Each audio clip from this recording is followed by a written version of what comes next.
Hello, welcome to Mingle Tech. Today we have a new problem that is the fill up buckets, right? Basically इस problem में बता क्या रहा है देख अगर given n buckets and infinite number of balls हमारे पास n buckets दे रखा है और infinite number of balls है ठीक है as you can see from here and the maximum capacity of the each bucket is given in array capacity, right? After they find the number of ways to fill the bucket with ball such that each bucket has at least one ball and all the buckets have distinct number of balls in them, right? Basically हमें बोल क्या रहा है अगर मैं इसकी बात करूं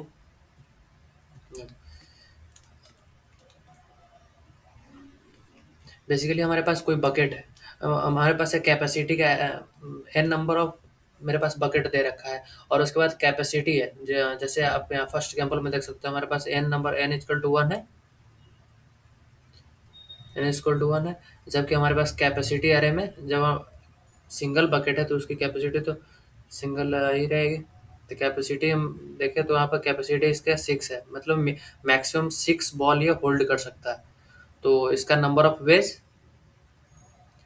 यहाँ पे क्या कह रहा है find the number of ways to fill the bucket with balls that each bucket has at least one ball तो हमारे पास एक सिंगल बकेट है और तो इसका कैपेसिटी 6 है तो इसका नंबर ऑफ वेज मैक्सिमम क्या हो जाएगा 6 हो जाएगा वही अगर हम अगर मेरे पास n इक्वल टू टू रहता जैसे कि मैं स्क्रॉल करके दिखा सकता हूँ जैसे यहाँ पे n इक्वल टू है इस केस में हमारे पास जब हमारे पास n इक्वल टू है राइट अब वहाँ पर हमारे पास कैपेसिटी एरे पे क्या है और 5 और 8 है right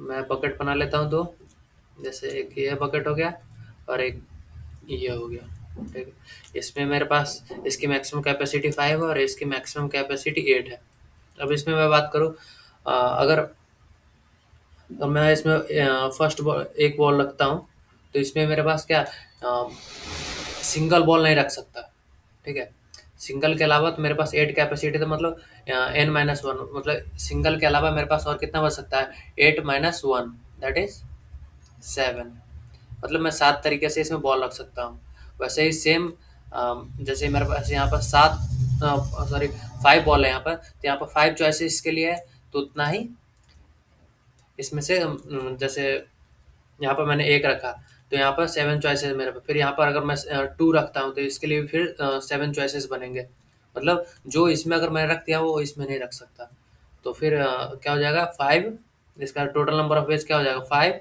into 7 that is 8-1 that is 7 तो इसको टू 35 राइट ये हमारा आंसर हो गया मैं इसको क्लीन कर लेता हूँ और दूसरा एग्जांपल बताता हूँ जैसे अब ये तो हमने दो बॉल के लिए दो बकेट के लिए देख लिया अगर वही हमारे पास नंबर n=3 होता जब हमारे पास n=3 होता तो उस केस में क्या होता जैसे मैं तीन बकेट ले लेता हूँ एक हो गया दो हो गया और ये तीन हो गया इसमें मान लेता हूँ इसका कैपेसिटी 5 है इसका 4 है इसका 8 है राइट अब इसका मेरे पास तीन बकेट है तो अगर मैं एक इसमें रखता हूँ तो इसके इसमें क्या हो जाएगा n-1 इसके पास ऑप्शन रहेगा मतलब 4-1 है मतलब यहाँ पर तीन तरीके से मैं रख सकता हूँ और वही इसमें क्या हो जाएगा तो दो दो बकेट में तो हमारा फिक्स हो रखा है तो यहाँ पर क्या हो जाएगा 8-2 हो जाएगा जो कि 6 हो जाएगा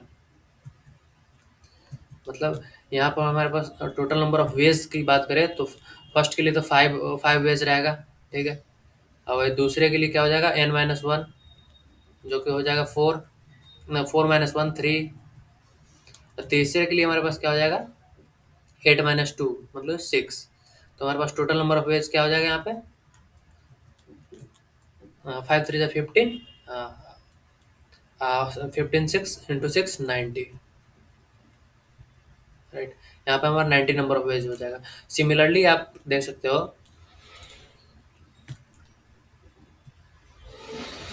राइट, जैसे एक पैटर्न यहाँ पे बन रहा है। जैसे जैसे मेरे पास n इक्वल टू 6 रहेगा, मतलब 6 बकेट है, उसका कैपेसिटी जो भी रहे, जैसे 3, 4, 5, 6, राइट। तो मैं यहाँ पे 4 बकेट की बात करता हूँ। देख सकते हो यहाँ पर 3 हो जाएगा, यहाँ पर 4 - 1 3 हो जाएगा, फिर 5 - 1, सॉरी 2, क्योंकि हमने 2 फिक्स कर लिया है, उसके बाद तीसरे पे जा रहा हूँ, तो 5 - 2 तो 3 हो जाएगा। यहाँ 6 - 3, क्योंकि यहाँ पे 3 फिक्स हो रखा है, तो 3, तो 3 3 9, 9 इंटू 3 27, 27 इंटू 3 81, राइट। हमारे पास यहाँ पे 81 नंबर ऑफ वेज हो गया, राइट। सिमिलरली यहाँ पे क्या हो रहा है ना, जैसे फर्स्ट के लिए एन तो फर्स्ट वाला एलिमेंट मैंने फिक्स कर लिया, उसके बाद क्या कर रहा है ना, n - 1 n - 2, मतलब सिमिलरली मूव ऑन कर रहा है। अब मैं कोड पे आ जाता हूँ, और जिन्होंने लोग कंसेप्ट समझ लिया, आप खुद से भी ट्राई कर सकते हैं। उसके बाद मैं कोड समझाता हूँ। बेसिकली क्या, जैसे कि यहाँ पे क्वेश्चन में दे रखा है, यहाँ पे हमारे पास मॉडुलर यूज़ करना है, क्योंकि ये नंबर बहुत लार्ज हो सकता है। तो पहले हमने लॉन्ग लॉन्ग मॉडुलर ले लिया, मॉडुलर ले लिया, जो कि 1 10 पावर 10 × 9 + 7 हो गया, राइट। उसके बाद हमने क्या किया, कैपेसिटी को सॉर्ट कर लिया, क्योंकि देखो बेसिकली मैं पहले ऐसे ही ट्राई कर रहा था, लेकिन एक एक गलती हो रही थी। जैसे मान लेता हूँ फर्स्ट स्टार्टिंग में मेरे पास जो कैपेसिटी है, उसकी उसकी कैपेसिटी 13 है, राइट। और लास्ट का मेरे को, जैसे उससे डिक्रीजिंग, उससे छोटा छोटा एलिमेंट आ रहा है, जैसे 5 आ गया, 4 आ गया, 6 आ गया, 3 आ गया, 2 आ गया। अब यहाँ पे आप देख सकते हो, यहाँ पे क्या गलती होगा। जैसे मैंने 13 तो यहाँ फिक्स कर लिया, राइट। अब यहाँ पे मैं 13 फिक्स कर लेता हूँ, तो यहाँ पे मेरे पास दूसरे के लिए n - 1, तो यहाँ पर 3 हो जाएगा, सही है। तीसरे के लिए मेरे पास हो जाएगा n - 2, जो कि 6 - 2, तो 4 हो जाएगा। अब यहाँ पे 3 - 3, ये तो 0 हो गया। अब फिर देखो, अगर यहाँ पे 0 होगा तो ये तो हमारा सारा 0 हो गया, तो ये तो हमारा कोई नंबर ऑफ वेज, ये तो सीधा गलत हो गया। इसके कारण हमने सॉर्ट कर लिया। सॉर्ट करने के कारण ये हमारा इंक्रीजिंग ऑर्डर में आ जाएगा। इंक्रीजिंग ऑर्डर में आने के बाद तब वहाँ पर एक्यूरेट नंबर ऑफ वेज निकाल सकते हो, नहीं तो ऐसे गलत गलत होगा। इसके लिए मैंने पहले सॉर्ट कर लिया, capacity dot begin comma capacity dot in, क्योंकि वेक्टर है। उसके बाद हमने एक एम वेरिएबल ले लिया, जिसमें हम कैपेसिटी का साइज स्टोर कर लिया। उसके बाद एक लॉन्ग लॉन्ग आंसर एक वेरिएबल ले लिया, जिसमें पहले 1 इनिशियलाइज कर लिया, क्योंकि उसमें हमको maximum number of veg store करना है उसमें। क्योंकि अगर सिंगल एलिमेंट है तो मैक्सिमम, अगर मेरे पास एन ओनली सिंगल बकेट है, उस केस में तो हमारा सिंगल बकेट, और अगर उसका कैपेसिटी 1 है तो वो तो फिक्स है। उसके बाद आप तक सकते हो, यहाँ पे फॉर लूप में मैंने आइटरेट करा आई इक्वल टू 0 से कैपेसिटी के साइज तक। उसके बाद कैपेसिटी ऑफ आई बराबर क्या हो जा रहा है, अपडेट होते चल रहा है कैपेसिटी। तो उसका मतलब, जैसे फर्स्ट में मेरे पास जैसे इस केस में आप देख सकते हो 5 और 8 था, तो मेरे पास पहले तो कैपेसिटी 5 था, राइट। उसके बाद अब उस केस दूसरे केस में क्या होता है, जैसे मेरे पास यहाँ कैपेसिटी 5 है, लेकिन दूसरे केस में क्या हो रहा है, capacity of I equal to क्या हो रहा है, capacity of I minus I. तो हमारा कैपेसिटी ऑफ आई यहाँ पर 8 है, माइनस इसका इंडेक्स क्या है, 1 है, तो 1 माइनस कर देंगे तो यहाँ पर 7 हो जाएगा। वैसे ही तो हमारा कैपेसिटी अपडेट होता रहा है। उसके बाद क्या कर रहा हूँ ना, आंसर में इसको मल्टीप्लाई करके स्टोर करते चल रहा हूँ। तो answer into capacity of I, initially मेरा इंडेक्सिंग 0 पे है, तो कैपेसिटी ऑफ आई मल्टीप्लाई होगा तो क्या हो जाएगा, answer is equal to 1 into 5, तो 5 रहेगा।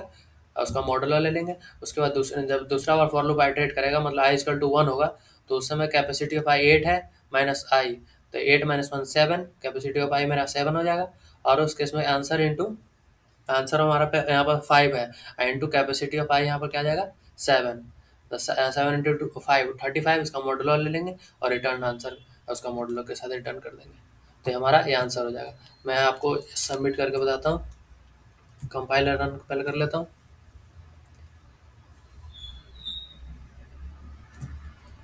देख सकते हैं हमारे पास आउटपुट 6 है, एक्सपेक्टेड आउटपुट 6 है। इसको सबमिट करता हूँ।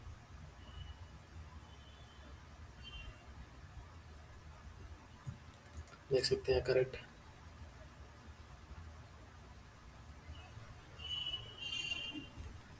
चलिए, अगर आपको ये वीडियो समझ आई तो लाइक करें, सब्सक्राइब करें। Thank you for watching the video. Okay bye.